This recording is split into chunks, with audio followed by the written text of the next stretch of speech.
দোস্ত পরিচয় করাই দেয়, দোস্ত তোমার ভাবি, সালাম আলাইকুম ভাবি, কেমন আছেন? আরে বাবা ভাবি তো দেখি আমার থেকে মানে আমারটার থেকে মাল ভালো, ঠিক না বেঠে?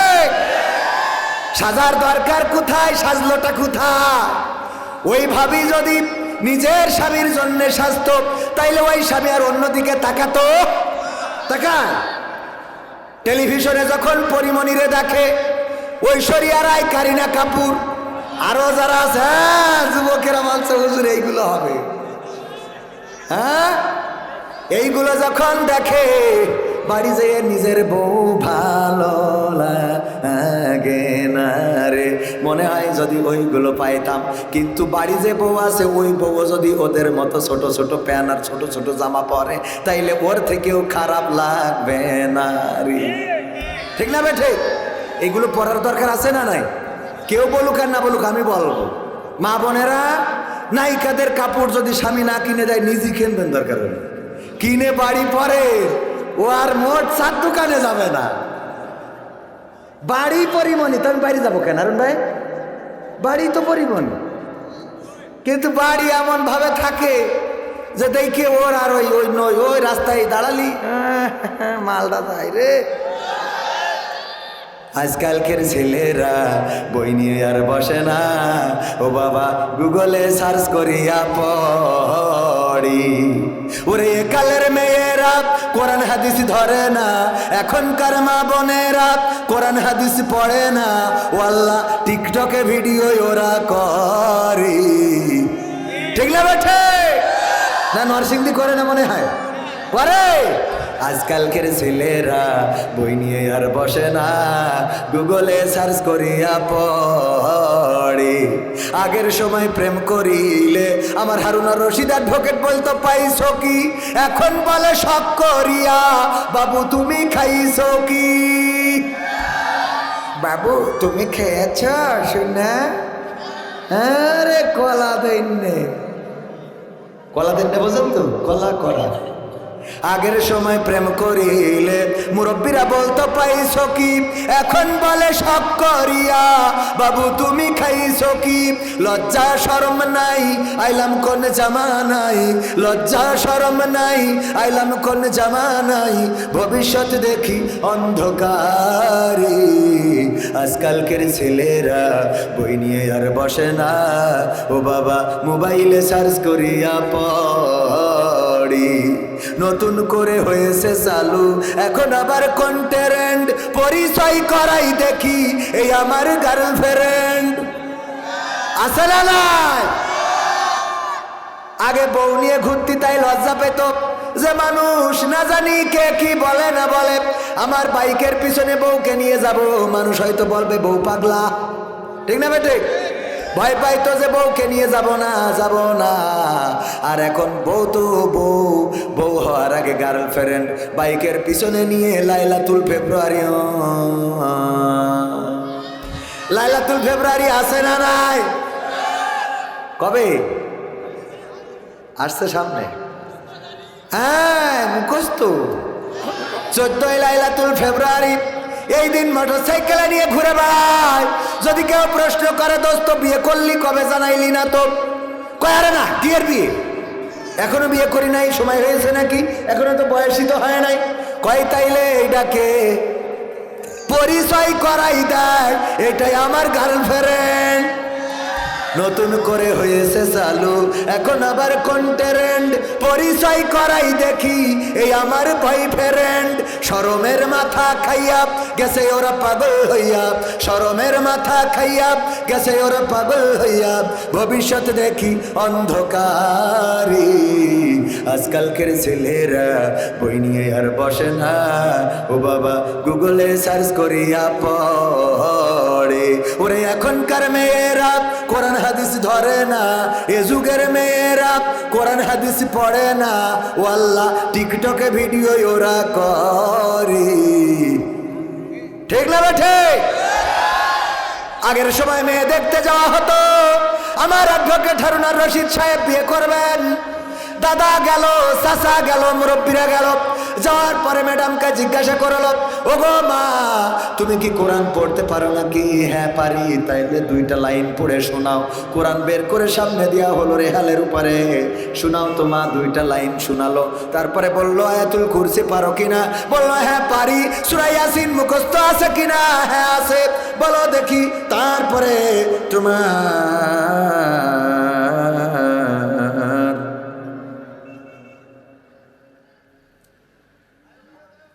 তারপরে তারপরে কি বললো?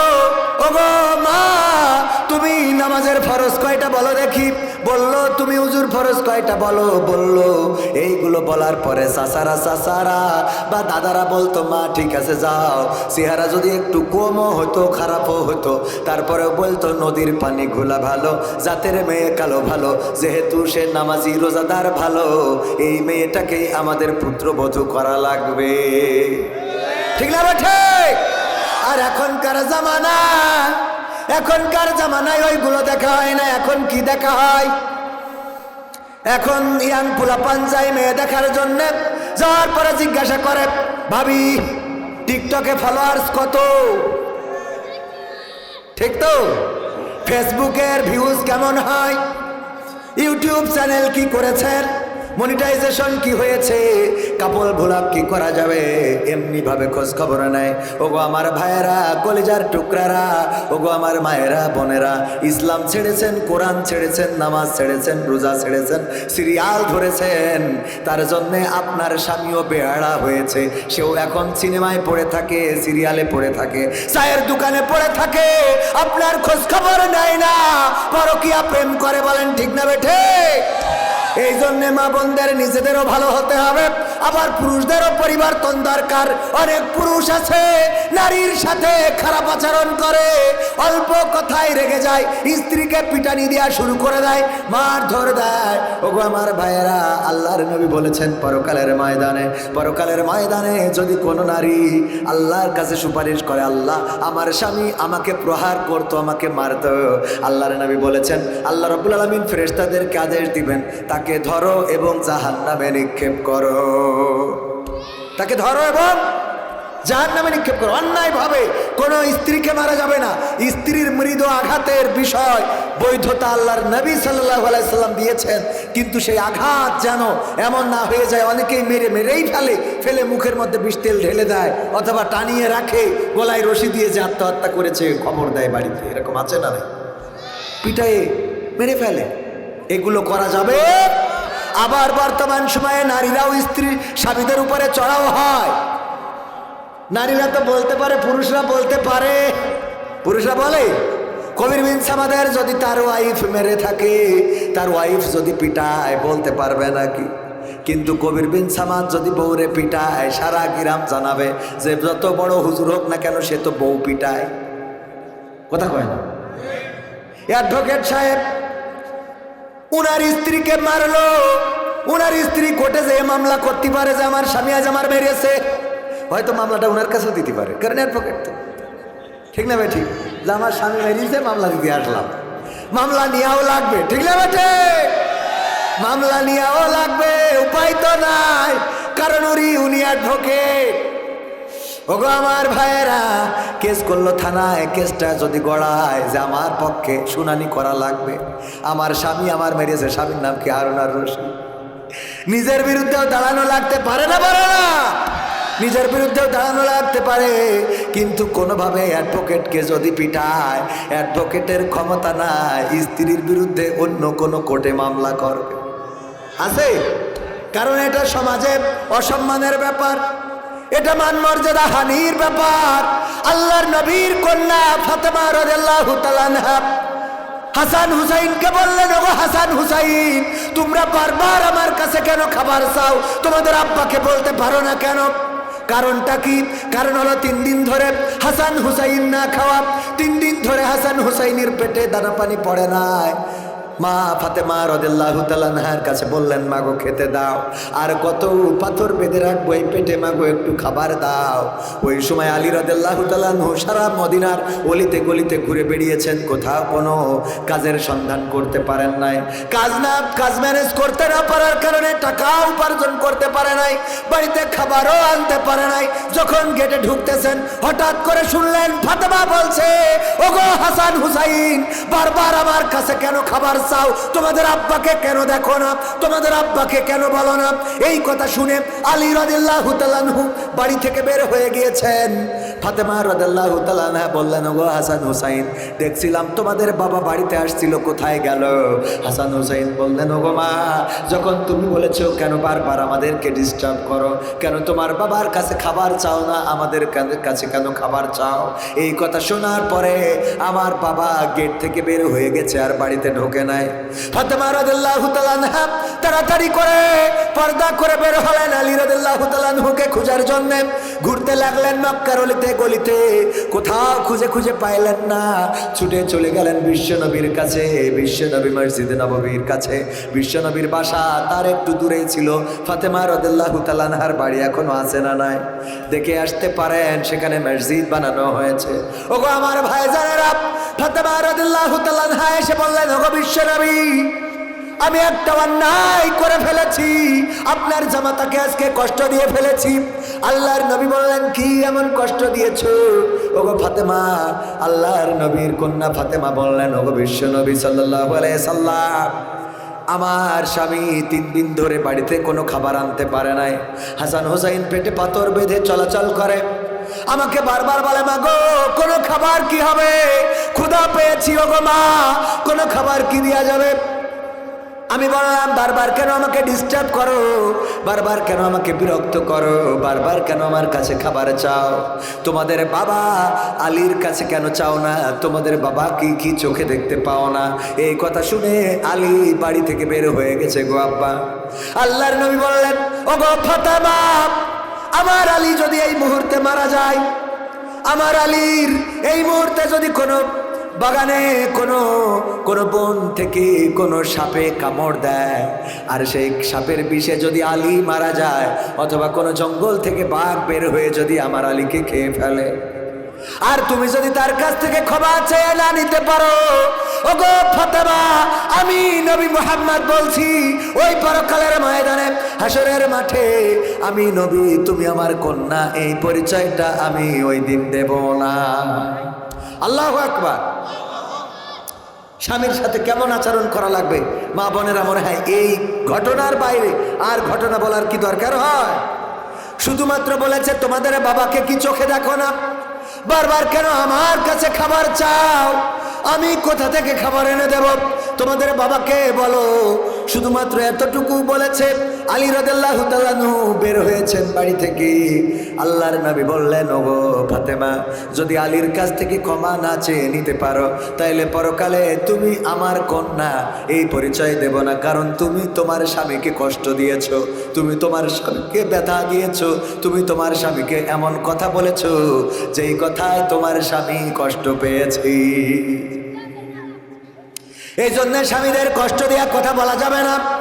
আবার স্বামীও এমন হতে হবে। আলী রাদিয়াল্লাহু তাআলা আনহু 3 দিন ধরে ঘুরেছেন মক্কার অলিতে গলিতে কর্মের জন্য।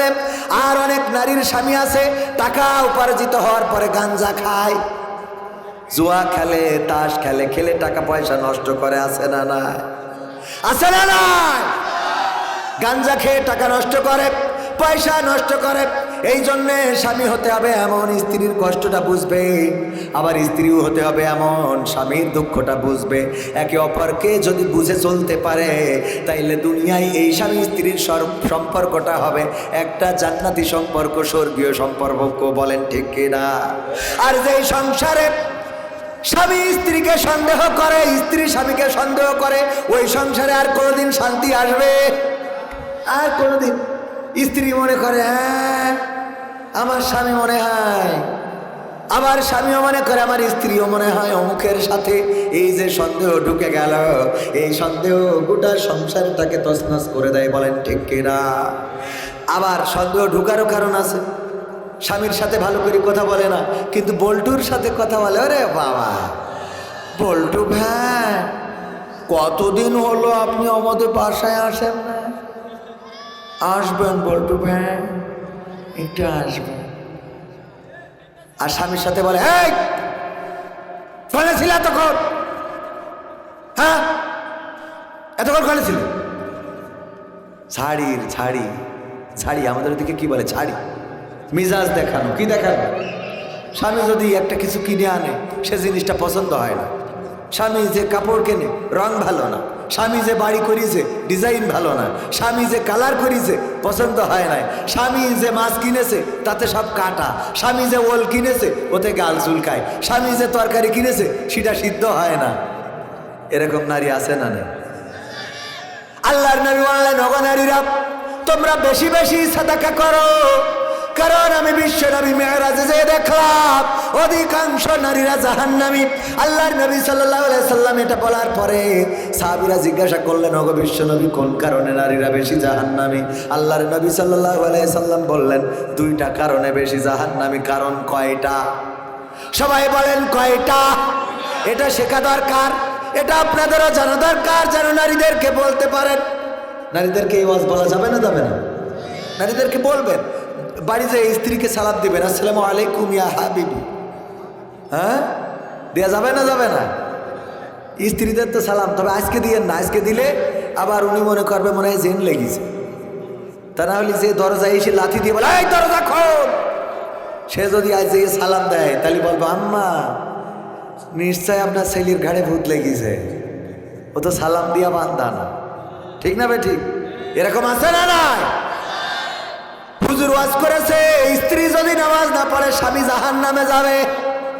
স্ত্রী যদি নামাজ না পড়ে স্বামী জাহান্নামে যাবে। বাড়িতে স্ত্রী ডেকে বলছে, এই ওঠ। বলছে কেন? বলছে ওর তোর নামাজ পড়তে হবে। বলছে কে জন্য? বলছে হুজুর আইলো যশোরেতে, বললো স্ত্রী যদি নামাজ না পড়ে স্বামী জাহান্নামে যাবে। তবে তো অসুবিধা কি? অসুবিধা কি মানে?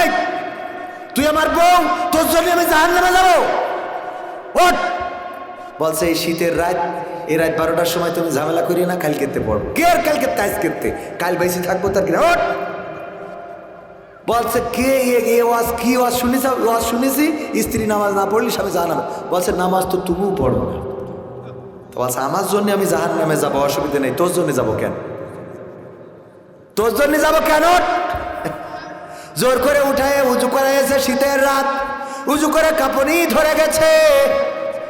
উজু করে এসে রাত 12টা, 12:30, 1টার সময় স্ত্রী বলছে, ওগো স্বামী, এবার বলো এই রাত 1টার সময় কোন ওয়াক্তের নামাজ কয় রাকাত?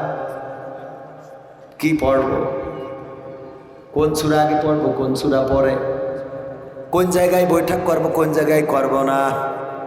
কয় যা হয় পড়। এখন গলার টোন কি? যা হয় পড়। যা হয় পড় মানে কি? তুমি আমার এই রাত 12টার সময় উঠালে কষ্ট করে, শীতের রাত উজু করলাম, এখন বলো কোন ওয়াক্তের নামাজ কয় রাকাত, কি পড়বো, কোন সূরা পড়বো? না হইলে তুমি সামনে দাঁড়াও, আমি ইক্তেদাই, তুই ভেজাল ইমাম, আমি তোমার পিছনে দাঁড়াচ্ছি, তুমি নামাজ পড়াও, আমি তোমার পিছনে। ব্যাস, স্বামী বিপদে পড়েছে না? পড়ে আছে না? নাই? কয় কাল খেতে পয়সা নেই, এত কথার কি আছে? সব হয়ে গেল আমল করা। এরকম স্বামী যদি হন, স্ত্রীকে নামাজি বানানো যাবে। বরং স্ত্রী যদি বেনামাজি হয়, স্বামী ফজরের আজানের সময় ওঠেন, তারপরে উজু করেন, আস্তে করে মসজিদে চলে যান। আপনি 1 দিন, 2 দিন, 3 দিন যাইতে যাইতে দেখবেন নামাজের সময় আপনার স্ত্রীও উঠে গেছে, উজু করে নামাজে দাঁড়িয়ে গেছে। আপনি তো নামাজে যান না, স্ত্রী নামাজ পড়ে, নামাজ পড়ে, নামাজ পড়ে, আস্তে আস্তে ওই স্ত্রীও নামাজ পড়বে। নামাজ পড়বে না। আপনি সারাদিন টেলিভিশন, চায়ের দোকানে থাকলে আপনার স্ত্রীও টেলিভিশন সিরিয়াল দেখবে না? দেখবে না? এই জন্য আমাদেরও পরিবর্তন আছে, দরকার আছে না? নাই? নিজেদের আগে পরিবর্তন করেন, সমাজটা পরিবর্তন হয়ে যাবে। স্ত্রীর জন্য নিজেদেরকে গড়ে তোলেন। আপনি স্ত্রীর জন্য ভালো কিছু করেন। প্রতিদিন আপনার স্ত্রী মশারি টানাই দেয়, আপনি একটু আগে থেকে মশারি টানান। প্রতিদিন কয়েল জ্বালিয়ে দেয়, আপনি একদিন আগে জ্বালান। প্রতিদিন আপনার স্ত্রী তরকারি কুটে বেছে রান্না করে, আপনি একদিন রান্নাঘরে যেয়ে স্ত্রীর তরকারি কুটে দেওয়া শুরু করে দেন। ওরে বাবা, আপনি যখন করবেন স্ত্রী থাকবেন খুব খুশি হবে। তবে আমাদের দেশের স্ত্রীরা প্রথম দিন গেলে বলবে, হ্যাঁ কলা মারতে হবে না, বেরো তোমার এত কলা, এত দরদ দেখানো লাগবে না, বলবে না বলবে না। এত দরদ তার মানে এতদিন তো দেখান নাই, আজকে কেন এত দরদ দেখান? যাবেন রান্নাঘরে, স্ত্রীর তরকারি খুঁটে দিয়ে সহযোগিতা করবেন। কদর আমাদের বোঝা দরকার। আল্লাহ এই মানুষগুলোর কদর করার তৌফিক দান করুন, বলেন আমিন। এই মানুষগুলো একা, এই যে আয়োজন, এটা সারা গ্রামবাসী মিলেও যা করতে পারবে না, সেই আয়োজন উনি একাই করেছেন না? সহজে পাইলে সেটার মূল্যায়ন থাকে কম। সহজে যেটা পাওয়া যায় সেটার দাম কম না বেশি? সন্তান যার প্রতি বছর হয় ও সন্তানের কদরই বোঝে না, কিন্তু যার 10 বছর বিয়ে করা হয়ে গেছে, একটা বাচ্চা হয় নাই, সেই জানে সন্তানের মর্যাদা কত। আমাদের মাঝে এই মতো আসেন চন্দ্রা ফাজিল মাদ্রাসা প্রিন্সিপাল ঢাকা ইউনিভার্সিটি ছাত্র এবং হাফেজ হযরত মনীষকে আমার আসলে বসার জন্য আমি অনুরোধ জানাচ্ছি। অনেকে এসে করে সে শুধু চন্দ্রা কলাক্ষেত্রবর্তী কিন্তু চন্দ্রা গ্রাম, আপনার যারা নাম সব অভিজ্ঞতা জানেন, 64 পূর্ব বছর চন্দ্রা গ্রাম, সে চন্দ্রা গ্রামের মধ্যে একটা ফাজিল মাদ্রাসা, সে ফাজিল মাদ্রাসা ব্যক্তিত্ব করবো আমার ঢাকা ইউনিভার্সিটি ছাত্র, আমার পুরানো হাফেজ দেখে করলে ভুল কত ভূমি অধিকারী হলো উনি চলে আসছে সবার জন্য। উদ্দেশ্য আমরা আসলে তো আসবে না, তার থেকে আসতে পারছি না। সবাইকে আসার অভিজ্ঞ করুক, সবাই ভালো থাকুন, সুস্থ থাকুন। আসসালামু আলাইকুম রহমতুল্লাহ বারাকাতুহু। সবাই দুরূদ পড়েন। আল্লাহুম্মা সাল্লি আলা সাইয়্যিদিনা মাওলানা মুহাম্মদ ওয়া আলা আলি সাইয়্যিদিনা। কি ঝিমাই গেছেন আপনারা? কষ্ট হচ্ছে আপনাদের? শোনেন, মুসলমান ঝিমাইয়ে পড়লে হবে না। নরসিংদী একমাত্র জেলা যে জুলাইয়ের গণবিপ্লবের সময় সম্ভবত জেলখানা পুরো খালি হয়ে গেছে, ঠিক না বেঠে? আগে জেলখানায় আসামি সব ভালো মন্দ সব ছাড়িতেছে, যা কইরে খা। একমাত্র নরসিংদী ছাড়া অন্য কোনো জেলার জেলখানা এরকম আমরা দেখি নাই। দেখেছেন তো? সুতরাং নরসিংদীর মানুষটা এত ঝিমিয়ে পড়ার কথা না। নারায়ে তাকবীর, আওয়াজ হয় নাই। সাহস নিয়ে দাঁড়িয়েছ তাই মুক্ত হয়েছে জমিন, সাহস করে দাঁড়ালে আর একবার কায়েম হয়ে যাবে দিন। সাহস নিয়ে দাঁড়িয়েছ তাই মুক্ত হয়েছে জমিন, সাহস করে দাঁড়ালে আর একবার কায়েম হয়ে যাবে দিন। নয় নয় নয় আর কোনো ভয়, আনতে হবে দিনের বিজয়। নয় নয় নয় আর কোনো ভয়, আনতে হবে দিনের বিজয়, দিনের বিজয়।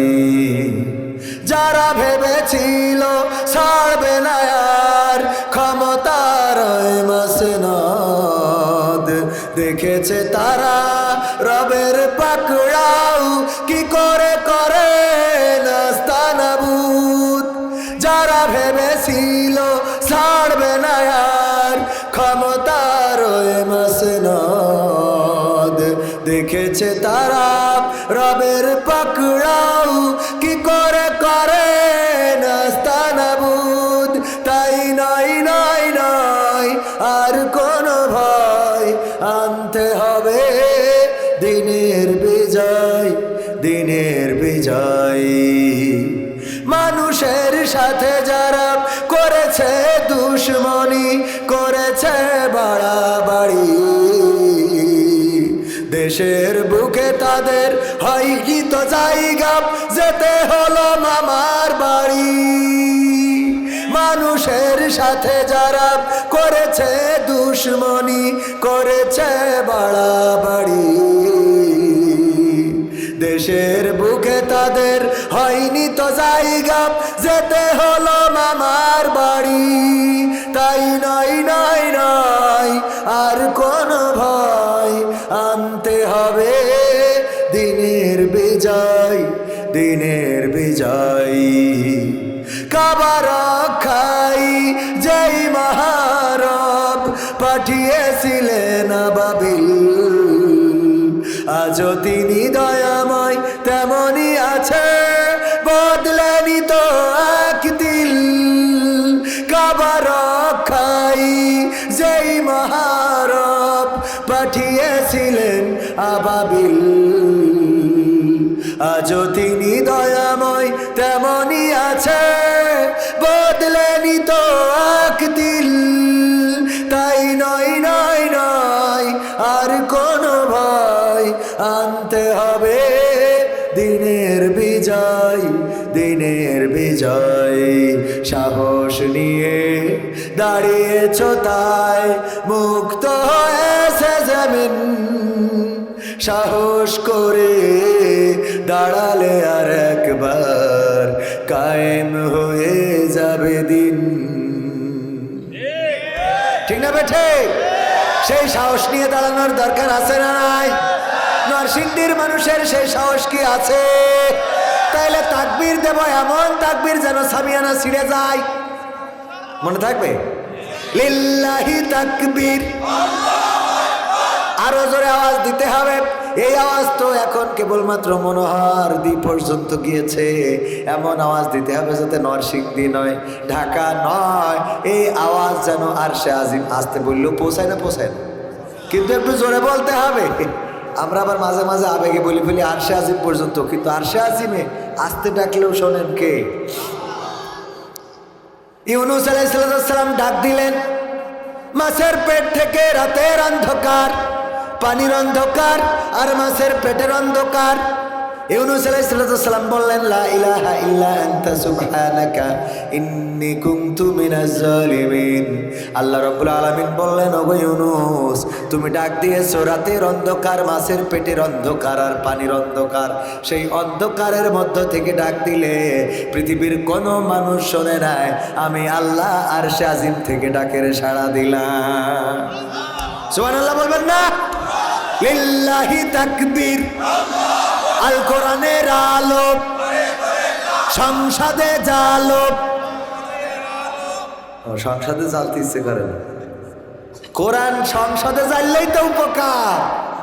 কবির বিন সামাদ ওয়াজ করে, ভাই ওগো চোর ভালো হয়ে যাও, মাসুদ ভালো হয়ে যাও, চোর ভালো হয়ে যাও, চোর আর চুরি করো না। কিন্তু এই কোরআনের আইন কি? চোর যদি চুরি করে শাস্তি কি? হাত কেটে দাও।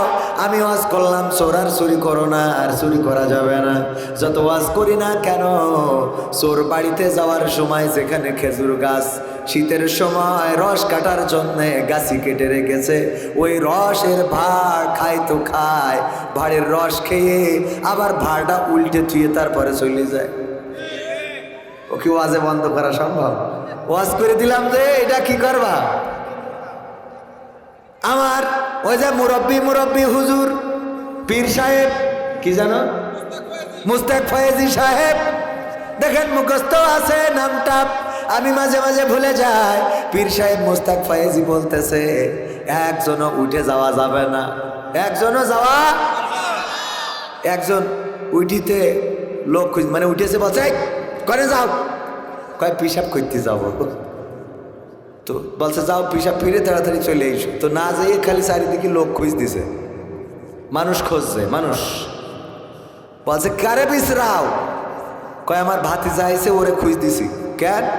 মানে যখন যাচ্ছে পিসাব ফেরার জন্য, তা বলছে লাইটটা থুয়ে তো পিসাব ফিরতে যাও।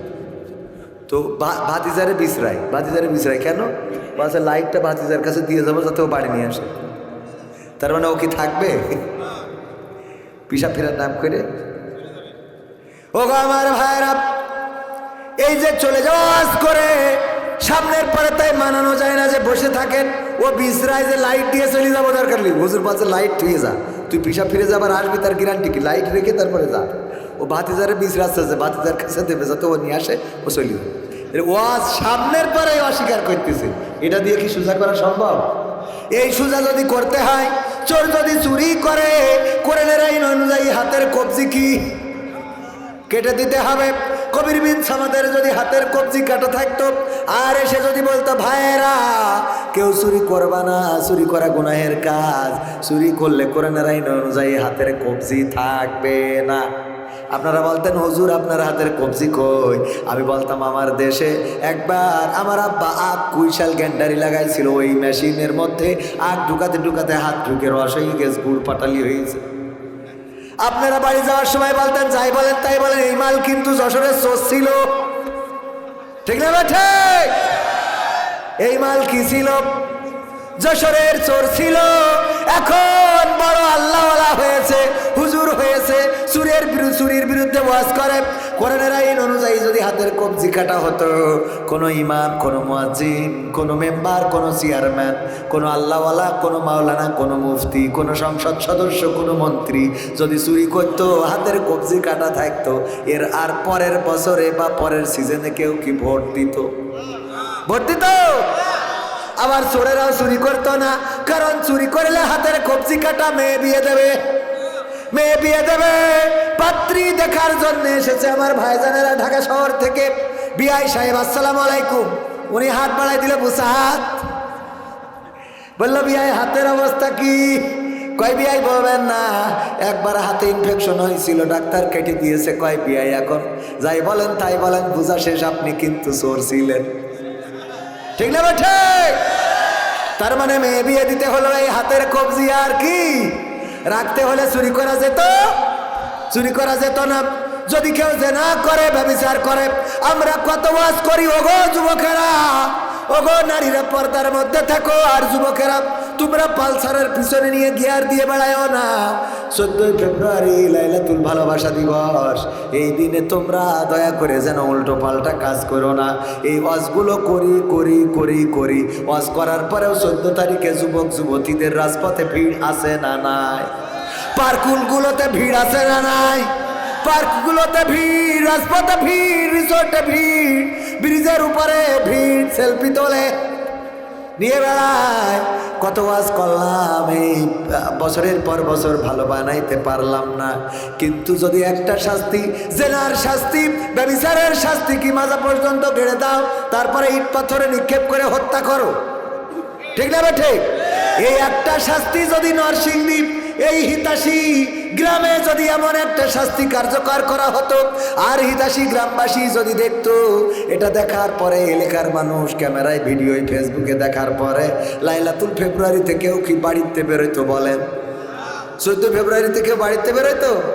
বলতো মাপ মাপ চাই, আজকে দেখা হবে না, ঠিক না বেঠে? খেলা হবে না। সত্য না মিথ্যা? কোরআনের আইন ওয়াজ করে ঠিক করতে পারবো না। কোরআনের আইন কায়েম হয়ে যাবে, অ্যাডভোকেট হারুনার রশিদ রায় দেবে কবির বিন সামাদ জেনা করার অপরাধে অপরাধী, কারণ এবং তার সঙ্গে সার করতে হবে, কারণ সে বিবাহিত। অবিবাহিতদের আবার একটু ছাড় আছে, 100 বেত্রাঘাত। হ্যাঁ, যুবকরা বলছে যাকটাও ভালো, 100 বেত্রাঘাত, কিন্তু ধর্ষণ করলে ওই ছাড়ও নাই। ধর্ষণ করলে সঙ্গে ছাড়। ধর্ষণ করা, অপহরণ আছে না নাই? বরিশালে ঘটে গেছে। ঢাকা শহরে থাকে, দাদার বাড়িতে এসেছে বেড়াতে, ছোট বাচ্চা শিশু, এই শিশুটারে অপহরণ করা হলো, টাকা দাবি করা হলো, দিতে অস্বীকৃতি জানানোর কারণে বাচ্চাটারে হত্যা করে ফেললো। হত্যার বদলে কোরআনের আইনটা কি? কোরআনের আইন হলো হত্যার বদলে হত্যা। যদি কোনো একটা হত্যার বদলে সরাসরি প্রকাশ্যে দিবালোকে এই নরসিংদীর মাটিতে, যদি নরসিংদীর শহরের উপরে ওই 0 পয়েন্টে গোল চত্বরে কোনো একজনকে যদি হত্যা করা হতো, গোটা বাংলাদেশে আর কেউ কাউরে হত্যা করার সাহস পেত না। আমি ওয়াজ করি ভালো বানাবো, ওয়াজ তো শোনে, ওয়াজ শুনে যে অপহরণ করে, ওয়াজ শুনে যে অপহরণ করে। যুবকদের বললাম, গো যুবকেরা, তোমরা প্রেম করো না, ভালোবাসা করো না। আর যুবকেরা এখানতে উঠে যেয়ে বলে, বিলকিস তুমি কনে তোমার জন্য বাদাম কিনে নিয়ে বসে আছে। ঠিক না বেটে? ওয়াজ করে ওর কি ঠিক করে? পরকালের ময়দানে ওই দিন আল্লাহ দাঁড় করাবেন, বিপদে পড়ে যাব। ওই যে বলছিলাম ইকরা কিতাবাকা কাফা বিনাফসিকা আল-ইয়াওমা আলাইকা হাসিবা, ওই দিন কিতাব হাতে ধরাই দেবে, দেওয়ার পরে বলবে তোমার কিতাব তুমি পড়ে তোমার হিসেব করো। কিতাব ধরাবে। এর আগে একটু ঘটনা ঘটবে, সেটা কি? আল্লাহ জিজ্ঞেস করবে আমার বান্দা তুমি দুনিয়ার পরে কেমন মানুষ ছিলে? ও বলবে আল্লাহ আমি অনেক ভালো ছিলাম, অনেক। আল্লাহ সূরা ইয়াসিনের মাধ্যমে জানিয়ে দিয়েছেন আল-ইয়াওমা নাখতিমু আলা আফওয়াহিহিম ওয়া তুকাল্লিমুনা আইদিহিম ওয়া তাশহাদু আরজুলুহুম বিমা কানু ইয়াকসিবুন। আমার আল্লাহ বলছেন ওই দিন পরকালের ময়দানে যখন আমি বান্দাদের জিজ্ঞাসা করব এই আয়াতের বিষয়বস্তু, এই আয়াতের বক্তব্য শুনলে বোঝা যায় যে যখন বান্দাদের জিজ্ঞেস করবে যে তুমি কেমন ছিলে, তখন সে বলবে আমি নামাজি ছিলাম, রোজাদার ছিলাম, আল্লাহওয়ালা ছিলাম। আমার মা বোনদের যদি জিজ্ঞেস করে তুমি কেমন ছিলে, বলবে আমি পর্দানশীল ছিলাম, আমি এমন পরেজগার ছিলাম যেমন ছিল আসিয়া, যেমন ছিল মরিয়াম, যেমন ছিল রহিমা, যেমন ছিল ফাতেমা, যেমন ছিল সারা, যেমন ছিল হাজেরা, আমি ছিলাম তেমন রে। ফেসবুকের আইডির নাম কি ছিল? আল্লাহ জান্নাতুল ফেরদাউস। ফেসবুকের আইডির নাম কি? জান্নাতুল ফেরদাউস। এই আইডি দিয়ে এমন একটা ছবি লাগাইছে, দুইটা চোখ দেখা যায়, দেখে মনে হয় ওরে বাবা এ যেন জান্নাত থেকে পালিয়ে এসেছে, হুর পরি। অথচ দেখা যায় ওরে যদি কেউ মেসেজ দেয় সাথে সাথে বলে আমার নরসিংদী বেড়াইতে নিয়ে যাইতে হবে হবে রে। এত জান্নাতুল ফেরদাউস। তুমি যার লাগিয়া এমবি ভরো তার তো বাটন ফোন।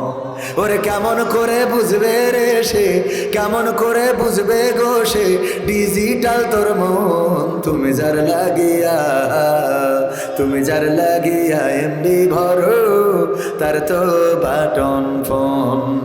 মেসেজ দিলে সিন করে না, দেয় না তো রিপ্লাই, ভিডিও কলে বলবা কথা ক্যামেরা তার নাই রে, ক্যামেরা তার নাই।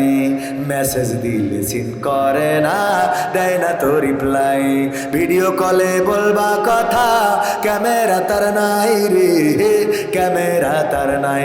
ওরে ডিজিটালে যুগ জামানাই, ডিজিটালে যুগ জামানাই, অ্যানালগ তার মন। তুমি যার লাগিয়া, তুমি যার লাগিয়া এমবি ভরো তার তো বাটন ফোন। প্রেম প্রীতি ভালোবাসা বিয়ের আগে নয়, ঠিক না বেঠে? প্রেম প্রীতি ভালোবাসা বিয়ের আগে নয়। মনের মধ্যে রাখো যুবক আল্লাহ তাআলার ভয় রে, পরকালের ভয়। প্রেম প্রীতি ভালোবাসা বিয়ের আগে নয়। মনের মধ্যে রাখো যুবক আল্লাহ তাআলার ভয় রে, পরকালের ভয়। ওরে তবে তুমি মুক্তি পাবা, তবে তুমি মুক্তি পাবা দোজখের আগুন। তুমি যার লাগিয়া, তুমি যার লাগিয়া এমবি ভরো তার তো বাটন ফোন। এই কথার মধ্যে মেসেজ আছে না নাই?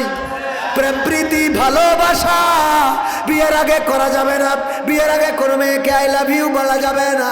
বরং যে মেয়েটারে ভালো লাগবে দাদারে যে বলতে হবে দাদা, চাচারে যে বলতে হবে চাচা, আপনজনরে যে বলতে হবে ওগো আমার আপনজন, অমুকের মেয়ে আমার ভালো লেগেছে।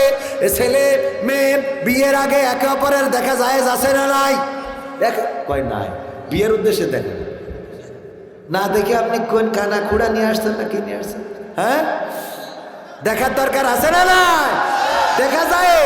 আল্লাহর নবী ফাতেমা রাদিয়াল্লাহু তাআলা আনহাকে বললেন ওগো ফাতেমা তোমার জন্য অনেক জায়গা থেকে প্রস্তাব আসে, কিন্তু আজকে আমি এমন একটা পাত্র তোমার সামনে এনে দাঁড় করাবো, তুমি দরজায় আসবা, পাত্রের দিকে তাকাবা আর পাত্র তোমাকে দেখবে। যদি পছন্দ হয় মাথা নিচু করে দাঁড়িয়ে থাকবা, আর যদি পছন্দ না হয় তাইলে ঘরের মধ্যে ঢুকে যাবা। কত সুন্দর দেখার নিয়ম। বিশ্বনবী বললেন, ফাতেমা আমি এমন পাত্র নিয়ে আসবো, আমি একজন পাত্র নিয়ে আসবো, এই পাত্র দেখার পরে তোমার যদি পছন্দ হয় দরজায় দাঁড়িয়ে থাকবা, আর যদি পছন্দ না হয় তাইলে ঢুকে যাবা ঘরের মধ্যে। মাথা নিচু করে দাঁড়াইলে বুঝবো তোমার পছন্দ হয়েছে, আমি তার সাথে তোমার বিবাহের ব্যবস্থা পাকাপাকি করে ফেলবো। আর যদি ঘরের মধ্যে ঢুকে যাও তাইলে বুঝবো তোমার পছন্দ হয় নাই, আমি নবী ওই ছেলের সাথে তোমার কন্যা ফাতেমাকে বিয়ে দেব না। আলী রাদিয়াল্লাহু তাআলা আনহুকে নিয়ে গেলেন, তারপরে ফাতেমাকে ডাক দিলেন, ফাতেমা দরজায় আসো। আল্লাহর নবীর কন্যা ফাতেমা দরজায় আসলেন, আলীর দিকে তাকালেন, রাদিয়াল্লাহু তাআলা আনহুর দিকে তাকালেন, মাথা নিচু করে দাঁড়িয়ে রইলেন। আল্লাহর নবী বললেন, আলী এবার যাও, তুমি যে তোমার বিয়ের সরঞ্জাম জোগাড় করো। আমরা বিয়ের নিয়ম কানুন বুঝি না, আমরা জানি না বিয়ের উদ্দেশ্যে দেখা যাবে, কিন্তু এই উদ্দেশ্য নিয়ে আবার 3বার 5বার দেখি বেড়ায়েন না। কথা ঠিক আছে তো? ছেলে দেখতে পারবে কিন্তু ছেলে দুলে ভাই না, ছেলে দুলে ভাই বন্ধু ওইগুলো দেখতে পারবে না। আবার এখন দেখতেছি কই ভাবি কিছু মনে না করলে একটু একটা ছবি নিতাম। ভাবু কাই কিসের জন্য? বলছে গতকাল রাত্রে আমি যে বিয়ে করেছি ওই বউ তোমার এখান থেকে সাইজে গেছে, এই জন্য আমি খুশি হয়ে তোমার এটা দিলাম। আইফোন 16 প্রো, দাম বেশি না কম? 2 লাখ টাকার উপরে, বেশি মানে কি? ও তো বলে কষ্ট, আল্লাহ এত সুন্দর বর, এই বরের তো আরো 3টে বিয়ে হইলে আরো ভালো হয়।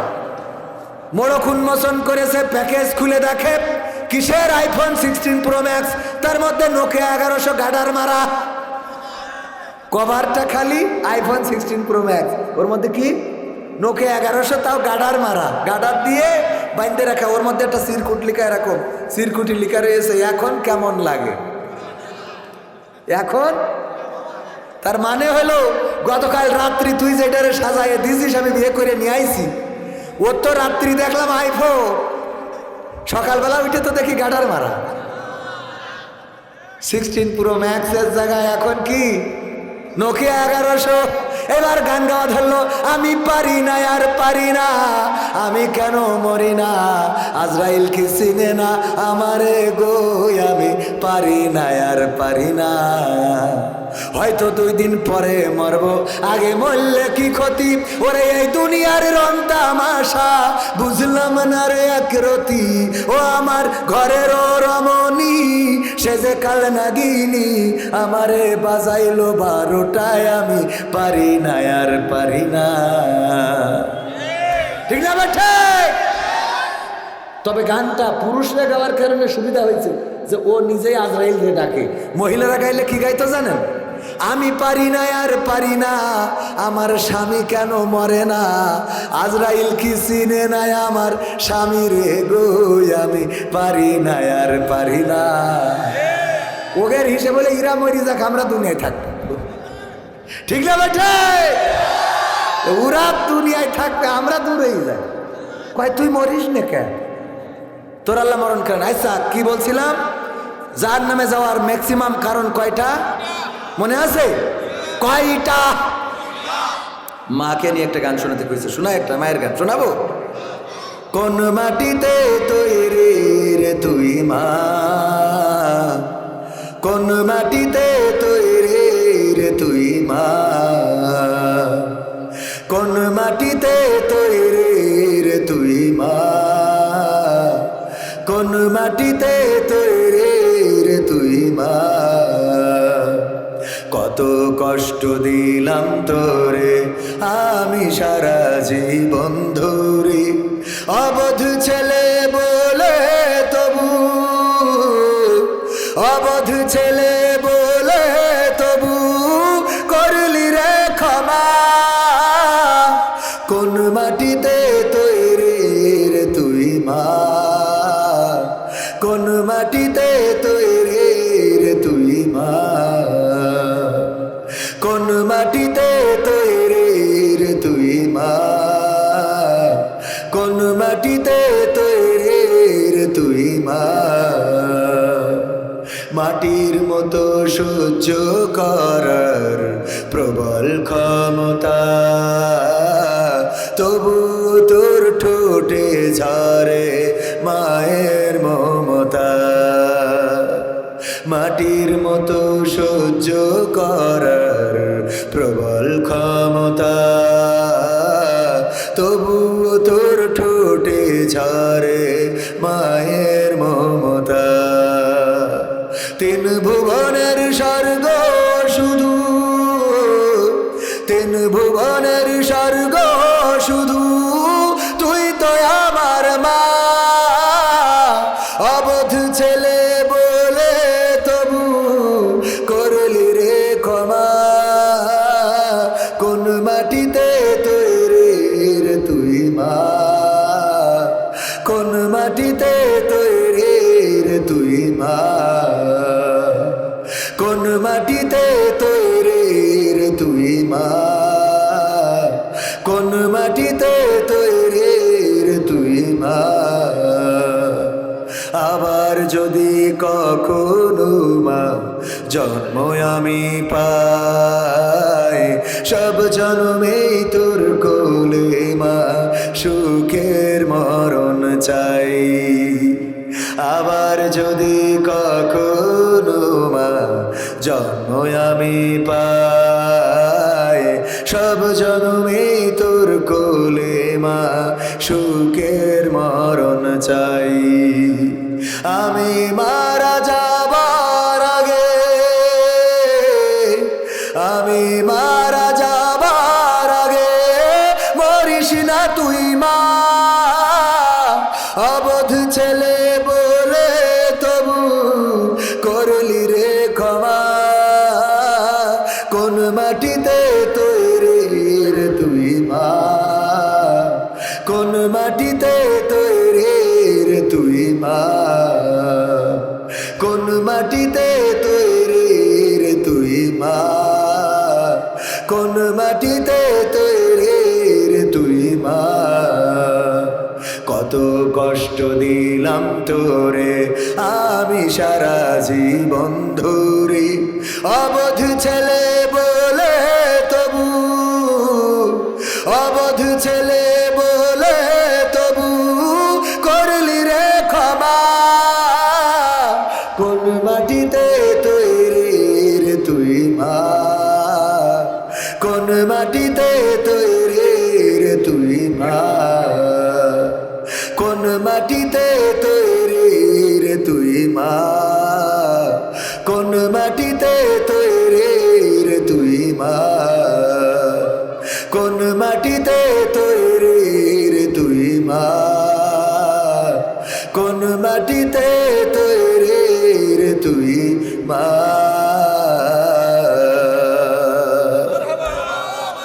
মায়ের মতো আপন কি কেউ আছে? না, নাই, মায়ের মতো আপন কেউ নাই। মা জননী কত কষ্ট করে গর্ভে ধারণ করেছেন, কত শীতের রাত মায়ের পেটে লাথি মারলাম, মায়ের ঘুম ভেঙে গেল, আহারে শুয়ে থাকতে পারে নাই, শীতের রাত উঠে বসে থেকেছে, প্রসব যন্ত্রণা সহ্য করেছে। ওগো আমার ভাইয়েরা, মা জননী রক্তে ভেসে গেল, সন্তান প্রসব করে দুনিয়ায় আসলো, কলিজার টুকরা সন্তানের মুখ দেখে সকল কষ্ট ভুলে গেল। বুকের দুগ্ধ পান করা লড়াইটি বছর ধরে, বুকের দুগ্ধ পান করায় তিলে তিলে বড় করল, মাথার চুলা ছেড়ে দেয়া, কাপড় পরিয়ে দেয়া, শীতের রাত সবাই ঘুমিয়ে যায়, মা জননী সন্তানকে নিয়ে জেগে থাকে, অসুস্থ হইলে সবাই ঘুমিয়ে যায়, মা জননী মাথার কাছে জেগে থাকে। আমার কলেজার টুকরা সন্তান আল্লাহর কাছে দোয়া করে, ওগো আল্লাহ তুমি যদি চাও আমারে নিয়ে নাও রে, কিন্তু আমার সন্তানটা নিও না। এই মা জননী এত কষ্ট করে সন্তান বড় করলো, বিবাহ দিল, আর কি এমন হয়ে গেল বিয়ের পরে সন্তান আর মা জননীকে মা বলে ডাক দেয় না, মা জননীর খোঁজ খবর নেয় না, মায়ের সাথে ভালো করে কথা বলে না। এমন কি একটা সময় এমন এসে যায় মায়ের সাথে খারাপ আচরণ করে, বাড়ি থেকে বের করে দেয়, এমন আছে না নাই? মায়ের সাথে এমন আচরণ করা যাবে না, মাকে কষ্ট দেওয়া যাবে না। নকুল কুমার বলেছিল, যারা মাকে ভালোবাসো না তারাই আমার গান শোনো না, যারা আমাকে ভালোবাসো না তারাই আমার গান শোনো না, যারা মাকে অবহেলা করো মায়ের কথা শোনো না তার আমার গান শোনো না। আমার কথা হলো যারা মাকে ভালোবাসো না তারাই আমার আওয়াজ শোনো না। মাকে ভালোবাসার দরকার আছে না নাই? মায়ের পায়ের নিচে কি সন্তানের জান্নাত? আমরা মায়ের পায়ের নিচে জান্নাত খুঁজি না, জান্নাত খুঁজে বেড়াই পীরের দরবারে, অলিয়া উলিয়ার দরবারে। কিন্তু ওগো আমার ভাইয়েরা, মা জননী যদি দুটি হাত তুলে দোয়া করেন আর কোনো পীরের কাছে যাওয়া লাগবে না, আর কোনো মাজারে যাওয়া লাগবে না, আর কোনো দরবারে যাওয়া লাগবে না, আর কোনো হুজুরের কাছে যাওয়া লাগবে না। বায়েজিদ বোস্তামি মা জননী ডাক দিয়ে বলল, ওগো বায়েজিদ, আমার কি একটু পানি পান করাতে পারবা নাকি? বায়েজিদ বোস্তামি তাড়াতাড়ি করে ঘুম ভেঙে উঠলেন, মায়ের পানি পান করানোর জন্য কলসের কাছে গেলেন। কলসের কাছে যেয়ে কলস নাড়া দিয়ে দেখেন না কলসে পানি নাই। বায়েজিদ বোস্তামি তাড়াতাড়ি করে ছুটে চললেন কলস নিয়ে ঝর্ণার কাছে। ঝর্ণা থেকে কলস ভরে নিয়ে যখন মায়ের কাছে আসলেন, গ্লাসে পানি ঢেলে মায়ের শিয়নে আসার পরে দেখলেন যে মা জননী ঘুমিয়ে গিয়েছে। বায়েজিদ বোস্তামি আর ঘুমালেন না, গ্লাসটা হাতে ধরে দাঁড়িয়ে রইলেন মায়ের শিয়নের কাছে।